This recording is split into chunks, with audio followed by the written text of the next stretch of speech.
ये कहानी एक ऐसे ताकतवर एक्सोर्सिस्ट की है जो कि कैसे ताकतवर बन के डीमन लॉर्ड को हराता है। 2 साल पहले एक भयानक धमाके के अंदर रोकुरो नाम के एक लड़के ने अपने कुछ चाहने वालों को खो दिया था। वो एक एक्सोर्सिस्ट था जिसकी पावर का इस्तेमाल वो करता था, पर अब उसने उस पावर का इस्तेमाल करना बंद कर दिया था। वो एक नॉर्मल टीनेजर था जहाँ पे वो हमेशा लड़कियों को इम्प्रेस करने की सोचता था और उनसे अपना प्यार कन्फेस करता था, पर हमेशा लड़कियां उसे रिजेक्ट कर देती थी। इस बार रिजेक्ट होने के बाद में रोकुरो भागने लग जाता है। भागती हुई एक मोटी लड़की से टकराता है जिसके पास लेमन्स होते हैं। अब वो उससे माफ़ी मांगने लग जाता है और उसी दौरान हमें पता चलता है कि दोनों दोस्त हैं। लड़की का नाम मायू होता है और मायू उसे ध्यान से चलने के लिए कहती है। तो दूसरी तरफ हमें बेनो नाम की एक लड़की को दिखाया जाता है। बेनो एक ट्रेन के अंदर होती है जिसकी लाइट धीरे धीरे करके चली जाती है। लोग परेशान हो रहे थे। वहाँ पे शैतान खिड़की से उन्हें देखने लग जाते हैं। डर के मारे सभी लोग अब उस ट्रेन से बाहर आ जाते हैं, पर वो लड़की वहीं पे रहती है। उस ट्रेन के अंदर हमें अब दिखाया जाता है कि बेनो जो होती है वो बाहर आती है। एक तिलिस्मान बाहर निकाल के वो उल्टी दुनिया का दरवाज़ा खोल लेती है। जैसे ही उल्टी दरवाजे के दुनिया के अंदर वो जाती है, शैतान जो होते हैं उसकी ट्रेन के अंदर हमेशा घुसने लग जाते हैं। वो खिड़कियों को तोड़ के उसके अंदर घुस रहे होते हैं। अब बेनो जो होती है अपना मास्क पहनती है, अपने स्वॉर्ड को बाहर निकालती है और एक एक करके अब उनसे फाइट करने लग जाती है। फाइट के दौरान एक बड़ा सा मॉन्स्टर जो होता है वो वहाँ पे आ जाता है। वो बड़ा मॉन्स्टर छोटे मॉन्स्टर्स को खा रहा होता है। बेनो छोटे मॉन्स्टर्स को मारने पे ध्यान लगा रही थी। उसी दौरान वो बड़ा मॉन्स्टर अब एक ताकतवर मॉन्स्टर में बदल चुका था। जब तक बेनो का उसके ऊपर ध्यान जाता वो पावरफुल बन चुका था। बेनो जो होती है गिरते हुए काफी सारी पावर्स का इस्तेमाल करती तिलिस्मान से। अब वो उस पर अटैक करने की कोशिश करती है, पर वो मॉन्स्टर उसे अपने हाथों में दबोच के उड़ने लग जाता है। उड़ते हुए उसे कहीं और लेके जा रहा था। बेनो अब जो होती है उसका आर्मर टूटने लग जाता है। वो वापस एक ब्लास्ट तिलिस्मान का इस्तेमाल करती है और उसके पास में रख देती है, जिससे कि वो मॉन्स्टर जैसे ही उसके पास में आता है वो ब्लास्ट होने की वजह से मारा जाता है। पर बेनो ने काफी सारी पावर्स को इस्तेमाल कर लिया था। इस दुनिया में आने के बाद उसने काफी सारे मॉन्स्टर्स को मारने में अपनी एनर्जी यूज कर लिया। वो बेहोश होने लग जाती, एक ब्रिज के पास गिर रही थी। दूसरी दुनिया में रोकुरो जो होता है वहीं पे खड़ा था। एक सुंदर सी लड़की आसमान से टपक रही है, तो उसके फिराक में ये आता है अगर मैंने इसे कैच कर लिया तो ये मुझसे जरूर सेट हो जाएगी। इसलिए वो कूद जाता है। कूदने के जैसे पानी में गिर चुका था। उसकी सांसें तो नहीं चल रही थी, पर उसे अपने सामने देखता है कि वो लड़की जिसका नाम बेनो है वो एकदम खूबसूरत लग रही है। उसके दिल में अब उसके लिए एक प्यार उमड़ पड़ता है। पर दूसरी तरफ बेनो जो होती है एक मैप जो होती है उसके पास लेके जाती है और उसे वो रास्ता दिखाने के लिए कहती है। रोकुरो कहता है तो अच्छा, तो तुम्हें इस मैप से इस जगह पे जाना है। ठीक है, मैं फ्री बैठा हूँ तो मैं तुम्हें लेके जा सकता हूँ। वो रास्ते के अंदर चलने लगते हैं, पर वो लड़की बेनो से बात नहीं करती है। अब वो काफी सारी भूखी थी काफी देर से, इसलिए वो खाना खाने के लिए एक जगह पे बैठ जाते हैं। रोकुरो उसे खिलाता है, पर उसे ही उसके पैसे पे करने पड़ते, इसलिए गुस्से में आ जाता है। रास्ते में चलते चलते उन्हें एक भाई और बहन दिखाई देते हैं, पर तभी वहाँ पे काला अंधेरा छा जाता है। वो अपने पीछे मुड़ के देखते हैं, वो दोनों वहाँ पे नहीं होते हैं। अब बेनो समझ जाती है कि वो उल्टी दुनिया में जा चुके हैं। वो उल्टी दुनिया का दरवाजा खोलती है। रोकुरो समझ चुका था एक एक्सोर्सिस्ट है, पर रोकुरो भी उस दुनिया में खींच लिया जाता है। वो अपने सामने देखते हैं कि उल्टी दुनिया आ चुकी है। वो भाई बहन जो होते हैं काफी ज्यादा इंजर्ड होते हैं, जहाँ पे भाई अपनी बहन को जाने के लिए कहता है, पर तभी एक मॉन्स्टर उनके पास में आ जाता है। पर उस मॉन्स्टर के अंदर 2 तलवारें घुस जाती हैं जो कि बेनो की होती है। बेनो उन बच्चों के पास में आती है और उसे मॉन्स्टर से बचाती है खत्म करके। अब बेनो जो होती है उन लड़का और लड़की को चलने के लिए कहती है, पर उनके पास जाके देखती है कि लड़का काफी ज्यादा इंजर्ड है। उसे हील करने के लिए जा ही रही थी कि तभी मॉन्स्टर्स जाग जाते हैं। अब उन्हें मॉन्स्टर्स घेर लेते हैं। रोकुरो को इनकी चिंता हो रही थी। रोकुरो को काफी ज्यादा गुस्सा आ रहा था इन मॉन्स्टर्स के ऊपर, क्योंकि उसने भी अपने चाहने वालों को इन्हीं की वजह से ही खोया है। बेनो जो होती है समय रहते अपना दिमाग दिखाते हुए काफ़ी सारे मॉन्स्टर से फाइट करने लग जाती है। अपने अलग अलग तलिस्मान से वो खुद को इन्हेंस कर लेती है, पावर्स की मदद से, एजिलिटी की मदद से और डिफेंस की मदद से। अब वो उन लोगों से फाइट कर रही होती है। एक एक करके उसने काफ़ी सारे मॉन्स्टर्स को ख़त्म कर दिया था। उनके पास में जितने भी मॉन्स्टर्स होते हैं वो एक ही झटके में उसकी उस टेक्निक से ख़त्म हो रहे थे। रोकुरो देख के काफ़ी ज़्यादा खुश होता है कि ये लड़की वाकई में ताकतवर है, ये एक इंडिपेंडेंट वुमेन है, आजकल की लड़कियों की तरह नहीं है। बेनो अब सारे मॉन्स्टर्स को ख़त्म कर चुकी थी। अब उस लड़का और लड़की के पास में आती है जहाँ पे लड़की अपने भाई के लिए दुखी थी। बेनो जो होती है उनको इस हालत में देख के अपना एक तलिस्मान बाहर निकालती है और उस लड़के को हील कर देती है। वो लड़का जैसे ही हील होता है वो काफ़ी ज़्यादा खुश था। वो उन्हें शुक्रिया अदा करता है। रोकुरो पास में आता है और कहता है तुम तो एक एक्सॉर्सिस्ट हो। पर दूसरी तरफ बेनो जो होती है उसे शांत रहने के लिए कहती है। उसे पूछती है कि कार तुम यहाँ कैसे आए, जिस पे रोकुरो कहता है कि मैं अपने आप इसमें खींचा चला गया। पर तो भी उसे कुछ चीज़ महसूस होती है। एक बड़ी सी मकड़ी वाली दानव वहाँ पे आ जाती है। उससे बचने के लिए जो बेनो होती है उससे फाइट करने के लिए जाती है। रोकुरो बच्चे को संभालने के लिए कह देती है। उससे फाइट करते दौरान बेनो को एक चीज़ पता चल जाती है, ये जो शैतान इसके सामने है मकड़ी वाला, ये वाकई में काफ़ी ज़्यादा शक्तिशाली है। अगर उसे इससे बचना है तब उन्हें पहले इन तीनों को इस दुनिया के बाहर भेजना पड़ेगा, तभी वो बिना फिक्र के इससे फाइट कर सकती है। वो एक तलिस्मान बाहर निकालती है। रोकुरो को देख के कह दिया अब तुम दूसरी दुनिया में चले जाओ, तुम्हारे बस की नहीं है यहाँ पे अब खड़े रहने की। रोकू भी उसे अपने साथ चलने के लिए कहता है क्योंकि अगर वो यहाँ पे रुकी तो ये मॉन्स्टर इससे मार देगा। पर दूसरी तरफ वो बोलती है मैं एक एक्सॉर्सिस्ट हूँ, हमारा काम यही होता है कि इन मॉन्स्टर से निपटना और आम लोगों को बचाने का। अगर मैं इसे नहीं निपटी तो ये दूसरी दुनिया में भी आतंक मचा सकता है दूसरी जगहों पे जाके। उसकी बात सुन के वो उससे फाइट करने लग जाती है। अब उसे फाइट करते दौरान उसे पता चलता है कि इसके पास इतनी सारी मसल्स हैं कि इसके ऊपर वो अटैक भी करेगी तब उसका कुछ भी बाल भी बाका नहीं कर पाएगी। वो अपनी फुल बार का इस्तेमाल करती है, हर जगह से अटैक करने की कोशिश करती है पर उस मॉन्स्टर पे कोई असर नहीं हो रहा था। रोकू ये देख के समझ चुका था। तो दूसरी तरफ बिनियो के मास्क भी अब टूटने लग जाता है, आर्मर उसका कच्चा पड़ रहा था। वो मॉन्स्टर उसे ख़त्म करने के लिए तैयार अपने एक्सॉर्स कर ही रहा था ताकत को, पर बिनियो जो होती है अपनी हर एक ताकत का इस्तेमाल करके उसे पीछे करने में कामयाब तो हो जाती है। पर वो खुद भी घायल हो चुकी थी, उसके पास आखिरी ही सांस बची थी। पर तभी वहाँ पे रोकू उसके आगे आता है। रोकू कहता है कि मैं तुम्हें बचा लूँगा। उसकी ये बात सुन के बिनियो जो होती है कहती है कि तुम कोई सिग्मा नहीं हो जो कि तुम मुझे बचा लोगे, तुम पीछे हट जाओ। जिस वो कहता है इंडिपेंडेंट वुमेन तुम भी नहीं हो, तुम इसके आगे हार कैसे मान सकती हो। अब वो उसे अपनी सिग्मा पावर दिखाएगा। वो एक तिलिस्मान बाहर निकालता है और वही चीज़ें याद करने लग जाता है 2 साल पहले जो हुई थी। उसने अपने करीबियों को खोया था। अब उस तिलिस्मान का इस्तेमाल करता है, अपने हाथ को इन्हेंस कर लेता है। अब उसका हाथ जो होता वो काफ़ी ज़्यादा पावरफुल हो जाता है, वो एक गॉन्गलेट में बदल जाता है जिसके अंदर से लाल कलर की रोशनी निकल रही थी। इस तरह की ताकत तो बिनियो ने पहली बार किसी के पास देखी है, वो भी उसकी उम्र का बच्चा।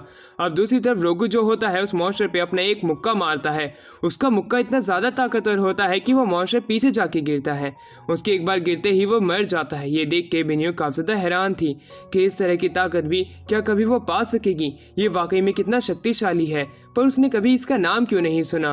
दूसरी तरफ रोकू जो होता है वो कहता है कि तुम्हें मेरी ताकत ऐसे देख के लग रहा होगा कि काफ़ी ज़्यादा शक्तिशाली है, पर ये मेरे लिए एक अभिशाप है। उसकी बात सुन के बिनियो काफ़ी ज़्यादा हैरान थी कि आखिरकार वो ऐसा क्यों कह रहा है। दूसरी तरफ रोकू जो होता है वो कहता है एक्सॉर्सिस्ट का काम करना कितना ज़्यादा बेकार है।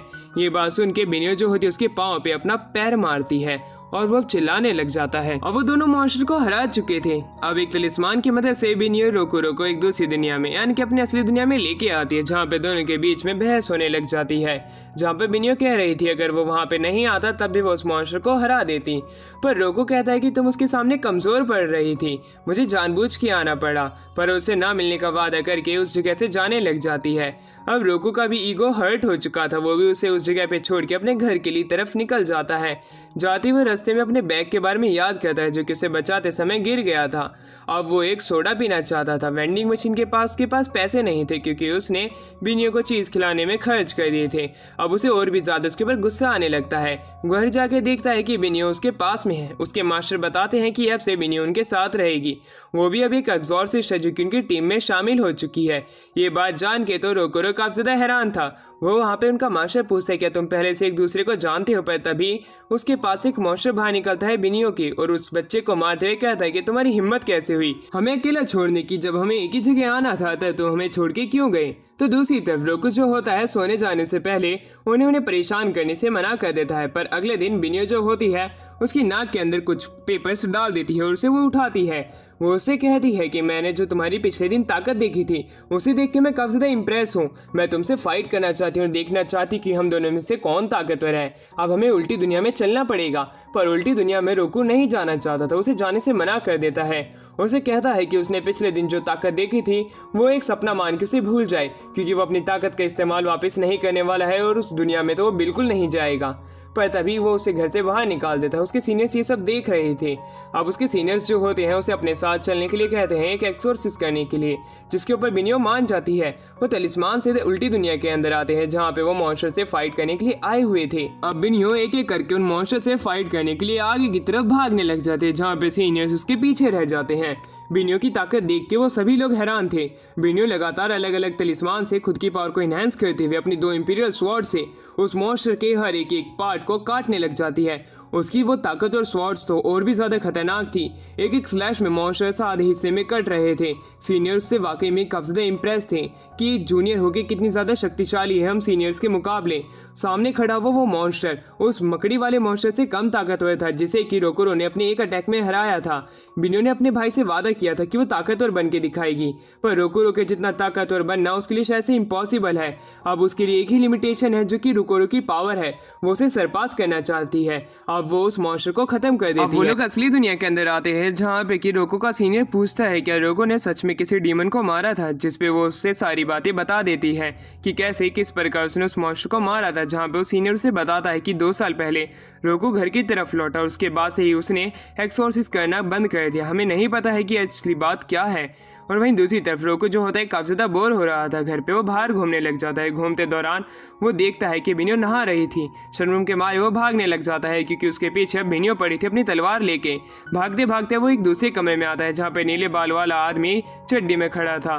वो उसे देख के उसे समझ जाता है कि किसी तरह का परवर्ट है। उसे देख के उसके मास्टर बताते हैं कि तुम इसे परवर्ट मत बोलो, ये तो हम सबके हेड है, यानी कि ये एग्जॉर्सिस्ट का हेड है। वो उन्हें कल एक जगह पे मिलने के लिए बुलाता है क्योंकि उसके पास एक इंपॉर्टेंट न्यूज़ है जो कि वो सब लोगों को सुनाना चाहता है, इसलिए वो सभी लोगों को वहाँ पे बुला रहा है। वो लोग एक श्राइन के पास में आते हैं जहाँ पे आरिमा यानी कि वही नीले बालों वाला आदमी उन्हें एक अंडरग्राउंड रास्ता दिखाता है।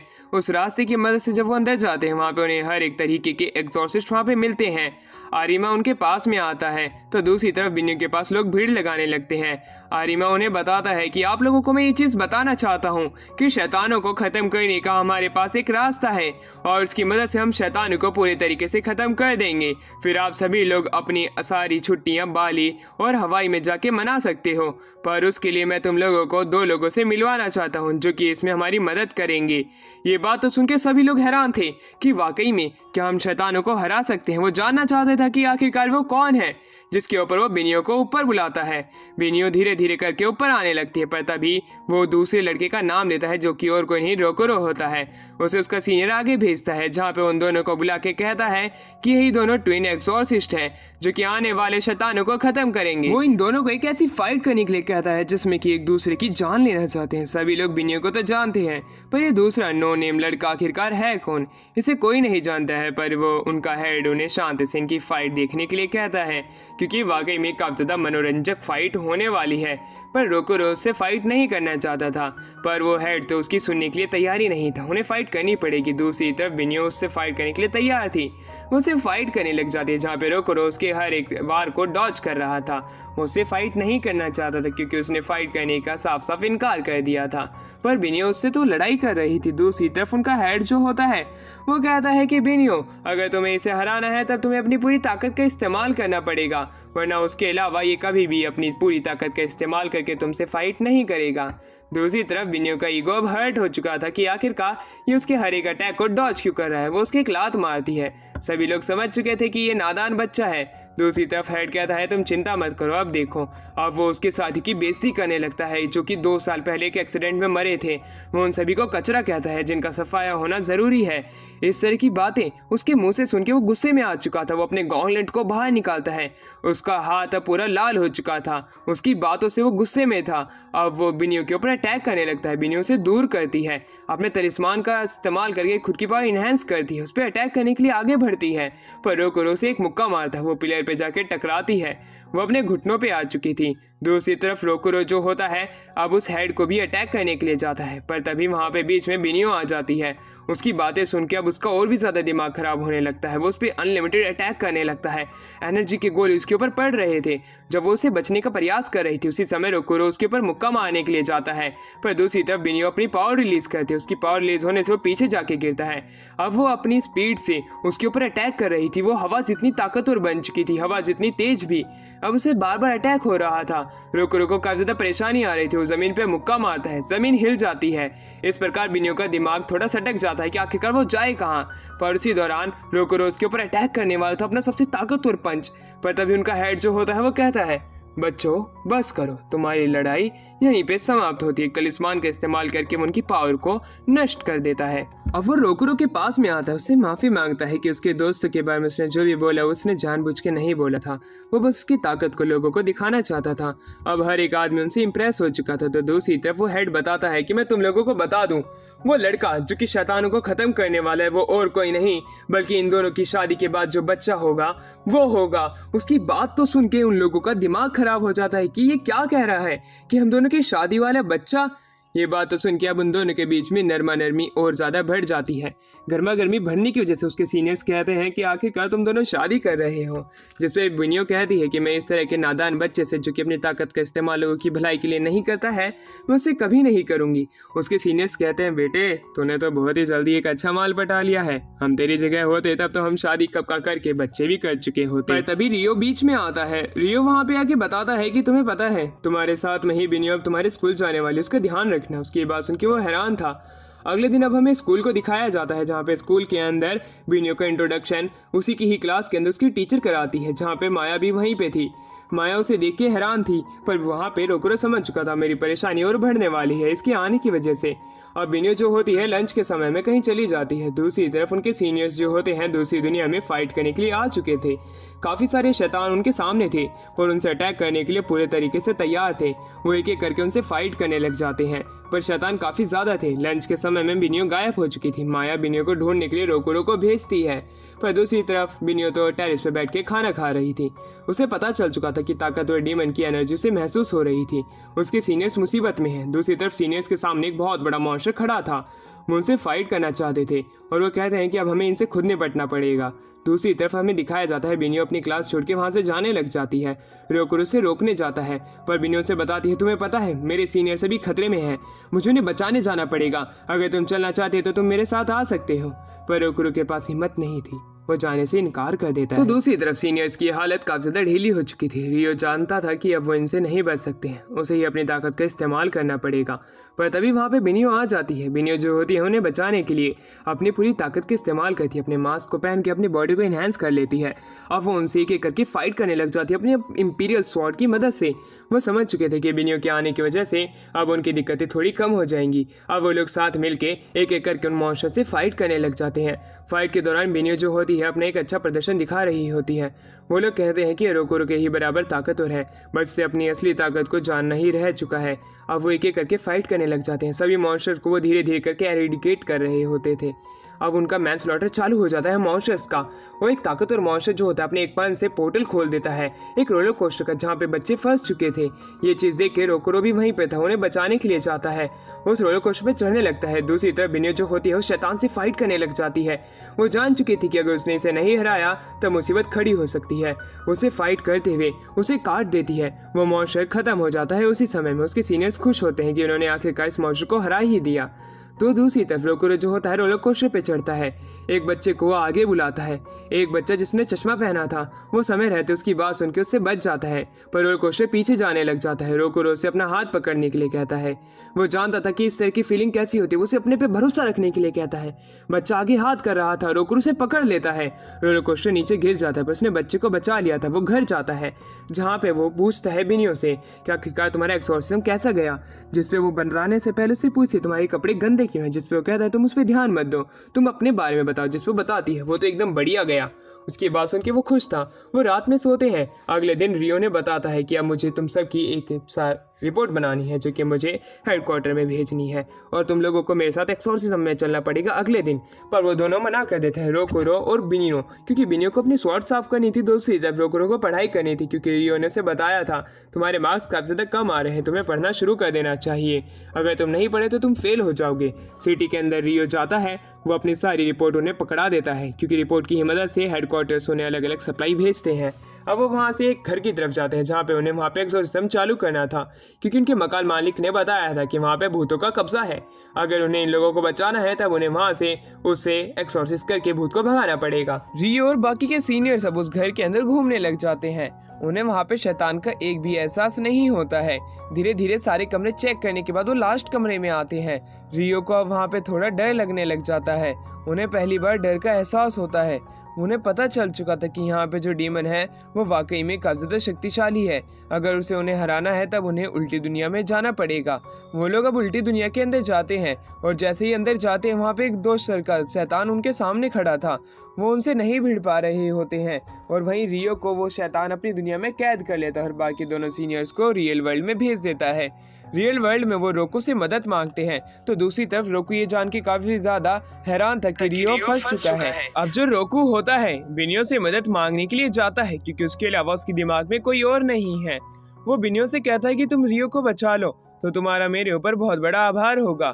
अब बिनियो से इसे चीज करने से मना कर देती है, क्योंकि वो एक एक्सॉर्सिस्ट है, उसका काम है लोगों की जान बचाना। अगर वो इस तरह नहीं भी करता तभी वो जाके उसकी जान बचाने का काम ही करती। ये बात सुनने के बाद में रोको जो होता है वो काफी ज्यादा खुश हो जाता है और वापस उसे शुक्रिया करता है। दूसरी तरफ रियो भाग रहा होता है शैतानों से बच के। उसे लग रहा होता है शायद से आज ही दिन उसका जिंदगी का आखिरी दिन है। वो शैतान उसके पीछे हाथ धो के पड़ चुका था। रियो अब अपनी आखिरी सांसें गिन रहा होता है, कहता है कि मुझे पता नहीं था कि यही मेरा आखिरी दिन होगा। शैतान अब उसे चारों तरफ से घेर लेते हैं। बड़ा शैतान उसके सामने खड़ा था, वो उसे दूर फेंक देता है। अब रियो को लग रहा था कि वाकई में क्या ये मेरा आखिरी दिन है। वो शैतान अब उसे लटका के आसमान में झुला रहा था। रियो अब कुछ भी नहीं कर सकता था, पर रियो अपनी जान उसे तब भी बचाता है अपनी स्वॉर्ड से उसका हाथ काट के, और वो दूर जाके गिरता है। अब वो एक ही जगह पे पड़ा हुआ था। शैतान एक एक करके उसके आसपास में मंडराने लग जाते हैं। उसके पास में काफी सारे शैतान अब हो चुके थे। वो सोच रहा था कि एक शैतान से लड़ना इतना मुश्किल है, अब इतने सारे शैतान से वो कैसे लड़ेगा। जब वो अपनी जिंदगी की आखिरी होप पे ही था, वो सोचता है कि मैं इस तरह नहीं मर सकता, मुझे कुछ ना कुछ करना पड़ेगा। वो स्वॉर्ड को आगे करता है, पर उसकी स्वॉर्ड तब काम नहीं आती है। तलिस्मान खराब हो चुका था। वो अब उस शैतान के ऊपर भी हमला नहीं कर सकता था, पर तब भी उसके पास एक टैक्टिक बची थी। उसने सोचा था वो एक एक्सप्लोजिव तलिस्मान का इस्तेमाल करके इस मॉन्स्टर को खत्म कर देगा। उसकी आंख में वो तलिस्मान लगाता है, पर उस मॉन्स्टर के ऊपर ज्यादा फर्क नहीं पड़ता है और उसे वापस से दूर फेंक देता है।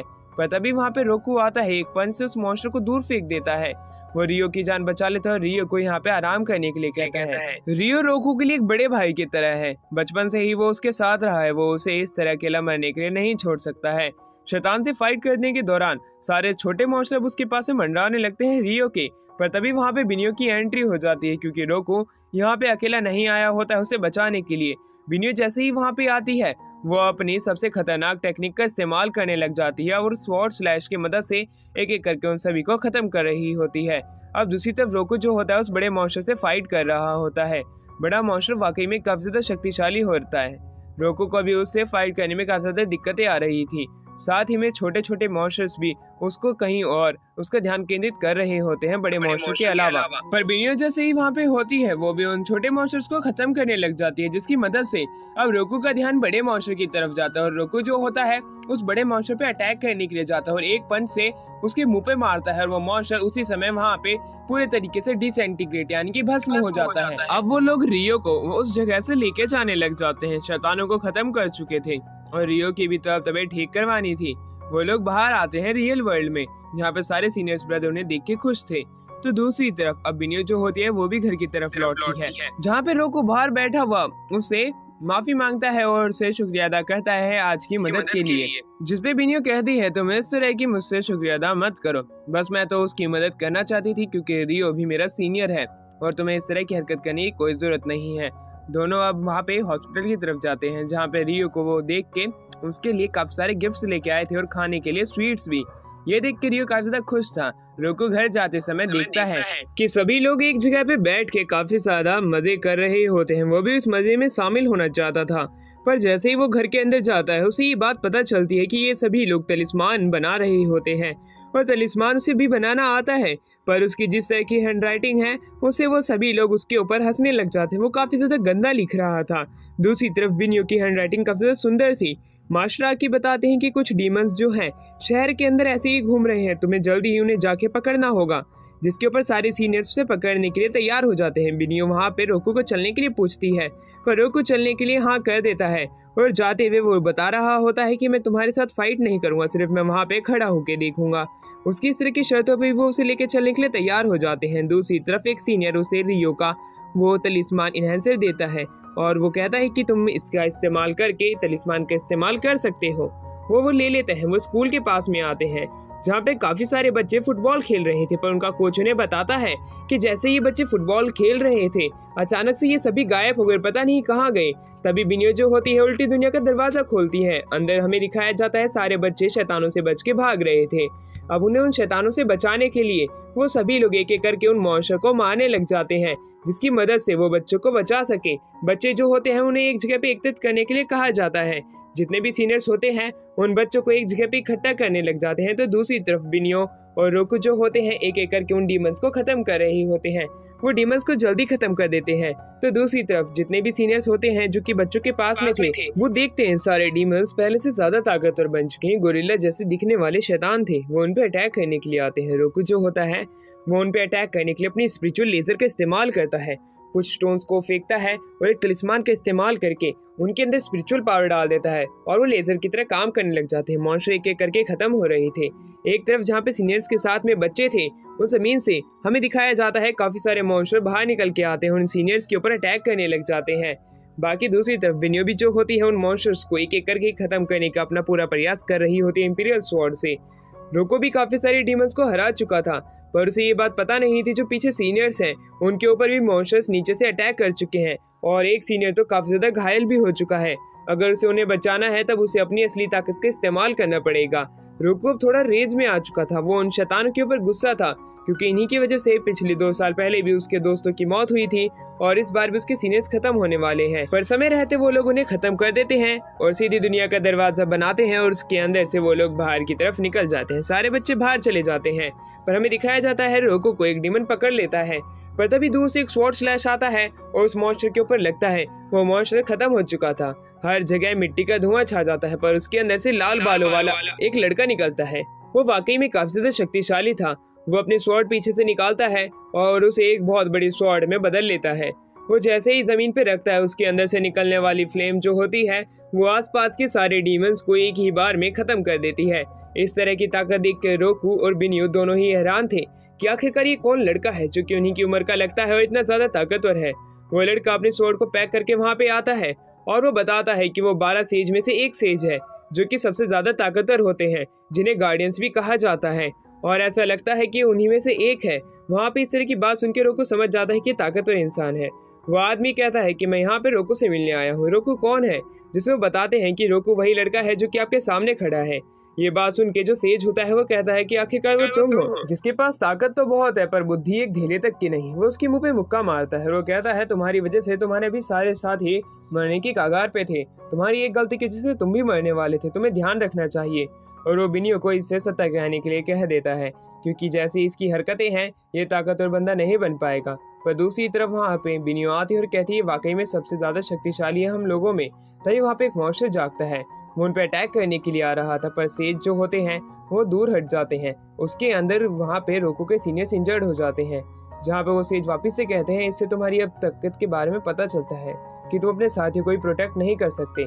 पर दूसरी तरफ अब जब सेज उसे मारने के लिए जा रहे थे रोकू बीच में आ जाता है और बिनियो सेज को रोक लेती है और कहती है तुम अब रोकू की ताकत देखो। रोकू जो होता है उस डीमन पे गुस्सा था क्योंकि उसके सीनियर उसकी वजह से बेहोश हो गए। वो अपने गॉन्गलेट को बाहर निकालता है और उसे एक पंच की ताकत से वो उस मॉन्स्टर के ऊपर अटैक करता है और वो मॉन्स्टर एक ही झटके में उसी जगह पे मारा जाता है। जैसे उसने अपना हाथ आगे किया था मॉन्स्टर ने वो रोकू की एनर्जी को नहीं संभाल पाया और वो वहाँ पे मिट्टी में ध्वस्त होकर मारा गया। सेज जो होता है उसकी ताकत को देख के इम्प्रेस तो था पर उसके पास में वो चीज नहीं थी जो कि थी समय रहते फैसला लेने की एबिलिटी। दूसरी तरफ उन्हें एक लड़का देख रहा होता है ऊपर से।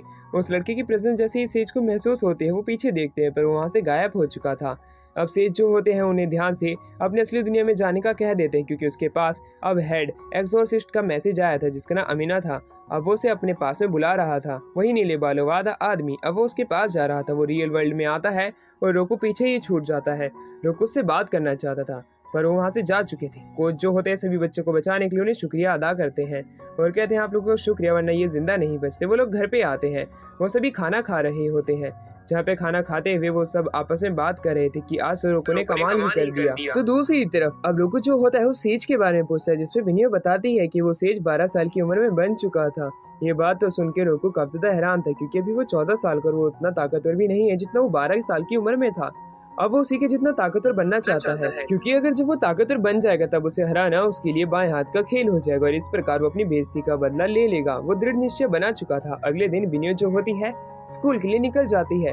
लंच ब्रेक के टाइम में जब वो लंच कर रही थी उसे डीमंस की प्रेजेंस महसूस होती है, इसलिए वो वहाँ पे क्लास के बीच में ही चली जाती है। रोकू भी उसे चाहते हुए देख रहा था, पर वो उसके साथ जाने से इनकार कर देता है। अपने मन ही मन में वो नहीं जाना चाहता था। माया उसे के पास आते उसे कहती है, मुझे लगता है बिनियो को तुम्हारी जरूरत है, शायद से तुम्हें जाना चाहिए। पर दूसरी तरफ रोकू जो होता है वहाँ पे जाने से इनकार कर देता है। हमें दिखाया जाता है सारे सीनियर्स उन मॉन्स्टर से फाइट कर रहे थे, पर बिनियो वहाँ पे आ जाती है समय रहते। वो भी अब उन मॉन्स्टर्स को एक एक करके खत्म करने लग जाती है। सारे सीनियर्स का वो साथ दे रही होती है। सीनियर को इस तरह का साथ मिलकर वो काफी ज्यादा खुश होते हैं। उनका वो काम जल्दी खत्म हो जाता है। बिनियो के पास से माया आती है। माया उसकी दोस्त बनना चाहती थी, उसके साथ घूमना चाहती थी, पर दूसरी तरफ बिनियो जो होती है उसे इग्नोर करके चली जाती है। पर तभी माया उसका पीछा नहीं छोड़ती, वो उससे बातें करती है लंच टाइम में, हर टाइम में। तो दूसरी तरफ हमें दिखाया जाता है माया उसे अपने साथ चलने के लिए मना रही होती है, पर वो मना करके चली जाती है क्योंकि उसकी दुनिया अलग है। वहाँ पे माया समझ जाती है शायद से या कोई याकुजा फैमिली से होगी, गैंगस्टर फैमिली से। उसका